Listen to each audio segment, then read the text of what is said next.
Guys রাতের বেলা একটা match খেলার সময় দেখো ম্যাচের মধ্যে কি হয় আমি কিন্তু একটা প্লেয়ারকে মারার চেষ্টা করছি কিন্তু সোয়াদ ভাই মেরে দেয়। তারপর আমি একটাকে মেরে দেওয়ার পর দেখি সোয়াদ ভাই নক। তারপর সোয়াদ ভাইকে রিভাইভ করি।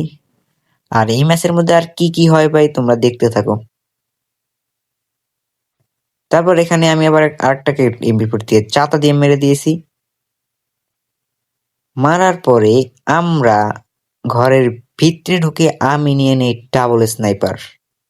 আর এখান থেকে আমি আমার টিমমেটকে কাভার দেওয়ার ট্রাই করি কিন্তু কাভার দিতে পারি না। তখন ছাদ থেকে কে যেন গাইস আমাকে মেরে দেয়। এই যে নামটা লক্ষ্য করো, আবির স্যার। গাইস আবির স্যার নামের একটা প্লেয়ার আমাকে মেরে দেয়। তারপর আমি রিভেঞ্জ নিয়ে রিভেঞ্জ নেওয়ার জন্য নেমে পড়ি। তারপর দেখো কিভাবে রিভেঞ্জ নেই। এই যে গাইস দেখো ওকে মেরে দিয়েছি প্রাইম 8 লেভেলের গাইস। ইমোট দেখাই গাইস, এই স্কোয়াডে গাইস 3টা প্রাইম 8 লেভেলের প্লেয়ার আর একটা নর্মাল প্লেয়ার, 3টা প্লেয়ার প্রাইম 8 লেভেল।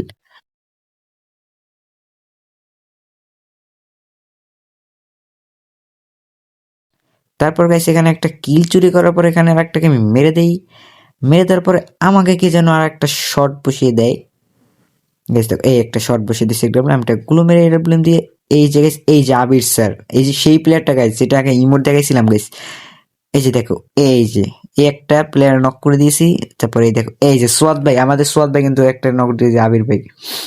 গাইস সেই প্লেয়ারটা যেটাকে আমি ইমোট দেখাইছিলাম গাইস, এই দেখো অগো স্কোরেরই এই একটাই আলিফ গেমার।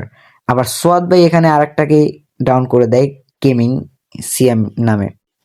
তারপরে এখানে আবার একটাকে আমি মেরে দেই। তারপরে এখানে আরেকটা প্লেয়ার এসে আমাকেও মেরে দেয়। তারপর রিভাইভ পাওয়ার পরে এখানে নেমে এনিমির কিল চুরি করে ফেলি গাইস। কিল চুরি করার পর চুনের দিকে ঢুকে তারপর ভিতর থেকে ও টিমমেটদেরকে রিভাইভ করে দেয়। তারপর আমরা তাদের সাথে ফাইট করে ম্যাচটাকে বইয়া করে ফেলি।